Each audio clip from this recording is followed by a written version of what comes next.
नमस्कार, मेरा नाम कुमार गौतम है और आप देख रहे हैं न्यूज़ फॉर नेशन। मुख्यमंत्री नीतीश कुमार एक बार फिर अपने पार्टी दफ्तर यानी कि जेडीयू प्रदेश कार्यालय पहुंचे और कर्पूरी सभागार में महत्वपूर्ण बैठक की।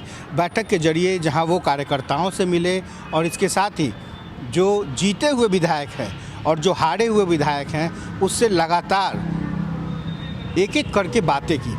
कहीं ना कहीं मुख्यमंत्री नीतीश कुमार को अभी भी इस बात की चिंता है कि आखिर बिहार में जनता ने जनादेश क्यों नहीं दिया।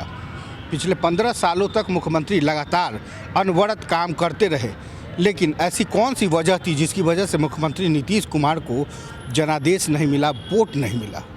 अब ऐसे में मुख्यमंत्री की चिंता इस बात से भी स्वाभाविक बन जाती है क्योंकि यह जेडीयू सीटों के मामले में पिछड़ सी गई है।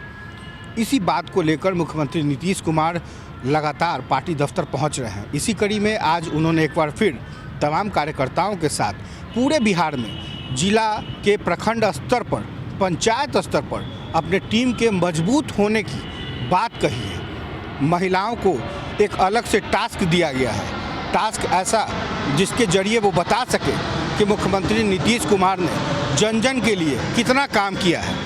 हालांकि कुछ कार्यकर्ताओं और नेताओं से, कुछ हारे हुए विधायकों से जब हमने बात की तो उन्होंने साफ तौर पे कहा कि अभी कोई भी चुनाव की घड़ी नहीं है, लेकिन अभी से मुख्यमंत्री का इस तरीके से तैयारी करना किस बात की ओर इशारा करता है ये तो आने वाला भविष्य बताएगा। लेकिन इतना ज़रूर है कि मुख्यमंत्री के जो चिंता की लकीरें हैं वो कहीं ना कहीं साफ झलकती है कि आखिर बिहार ने ऐसा जनादेश क्यों दिया। मुख्यमंत्री की तमाम योजनाओं को जनता तक पहुंचाने में कहां चूक हो गई, इस बात की मॉनिटरिंग, इस बात की तह तक अभी भी मुख्यमंत्री नहीं पहुंच पा रहे हैं। ऐसे में उनको लगता है कि प्रदेश कार्यालय आकर, जनता के बीच में आकर उनको जन जन तक अपनी योजनाओं को, अपनी बात को पहुंचाना होगा, क्योंकि तेजस्वी यादव के ऊपर लगातार आरोप लगा रहे हैं मुख्यमंत्री नीतीश कुमार कि उनको बरगलाया गया, उनकी योजनाओं को दुष्प्रचार किया गया और यही वजह है कि तेजस्वी यादव 110 सीटों तक पहुंच सकते हैं। हम लोगों को कहा गया है, जैसे मैं प्रदेश अध्यक्ष हूँ समाज सुधार वाहिनी जदयू की, तो मुझे पूरे प्रदेश में अपनी महिलाओं को संगठित करके जो विंग हमारे जैसे पंचायत स्तर तक किसी प्रखंड में नहीं है तो उन्हें जोड़ना है। और माननीय मुख्यमंत्री महोदय जो बिहार में जो काम किए महिलाओं के लिए, चाहे वो पंचायती राज या नगर निकाय के आरक्षण और 50% का, अभी बिहार विधानसभा का जो चुनाव हुआ उसमें बिहार के देश में मुझे लगता है पहली पार्टी जो 23 महिला उम्मीदवार को अपने मैदान में उतारने का काम किया था। मैं भी पिछले दो बार 10 से 15 में थी एमएलए, मिनिस्टर 15 से 20 में थी एमएलए, और इस बार बहुत माइनर मार्जिन से इस बार मेरा चुनाव लूज़ हुआ है। लेकिन वह मैं वोट से हार नहीं मानती हूँ, क्योंकि मेरे साथ बहुत तरह से धांधली किया गया।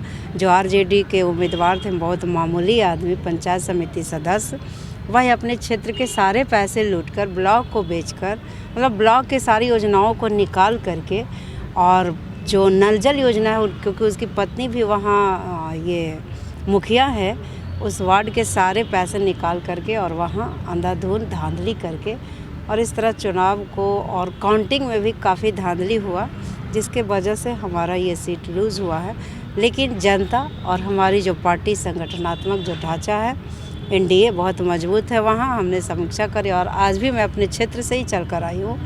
अचानक मुझे कॉल हुआ तो मैं आई हूँ, और मुझे जो कमियाँ, जो गलतियाँ हुई है उसे सुधारते हुए और पूरे प्रदेश की महिलाओं को मजबूती स्तर देते हुए और उन्हें मुख्य धारा से जोड़कर जनता दल यूनाइटेड अपने पूरे बिहार में हर महिला नीतीश कुमार के नाम से बनकर अगले चुनाव हो या जो भी काम होगा उसे हम लोग काफ़ी मजबूती देने का काम करेंगे, ताकि हमारे नेता का जो सपना है 7 निश्चय पार्ट 2 उसे धरातल पर उतारने की बात हो, या सामाजिक कुप्रथा को बिहार प्रदेश से जड़ से मिटाने की बात हो, सारे कामों को हम लोग एकजुट होकर, एकत्रित होकर पूरी मजबूती के साथ काम करेंगे। नीतीश कुमार इधर फिर से मटक रहे हैं आपको? ये तो गठबंधन है, एनडीए की सरकार है, रहेगी आगे भी और पीछे भी रही है।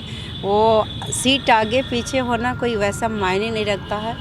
और गठबंधन है, गठबंधन की जीत हुई है, उसे बहुमत है, बहुमत में सरकार चलेगी। और कुछ सीटें जो विरोधी पार्टियों को आया है, जैसे मैं अपने सीट के बारे में जिस तरह से बता रही हूँ, इस तरह के जितने भी हमारे साथी मिल रहे हैं जो इस बार डैमेज हुए हैं, और सारे लोग यही बात बता रहे हैं। तो कहीं ना कहीं थोड़ी सी लापरवाही हुई है, उसे हम लोग पूरा करेंगे।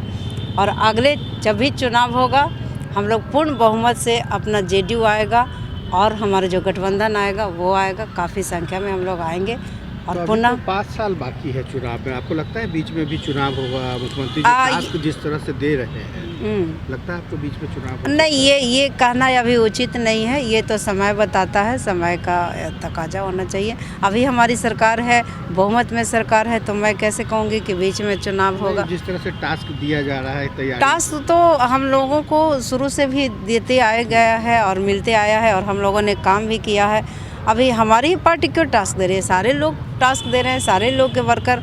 आप देखिए, हर ज़िले में कोई मंत्री कौन ये पहुंच ही रहे हैं, चाहे वो हमारे एनडीए घटक दल के लोगों का हो, पार्टी का हो बात, या दूसरे विरोधी पार्टी की भी बात हो, तो सारे लोग लगते हैं हमारी पार्टी इस बार और मजबूती से लगेगी, और विशेषकर महिलाएं मजबूती से लगेंगी। ऐसे में अभी चुनाव तो नहीं है, लेकिन एनडीए के भीतर जिस तरह से भारतीय जनता पार्टी अपना दमखम दिखा रही है, ऐसे में स्वाभाविक है कि जब भी जदयू को, मुख्यमंत्री नीतीश कुमार को अपने आंकड़ों पर नज़र जाती होगी, तो शायद वो असहज महसूस करते होंगे। सहयोगी आकाश के साथ Kumar Gautam, news for nation, Patna.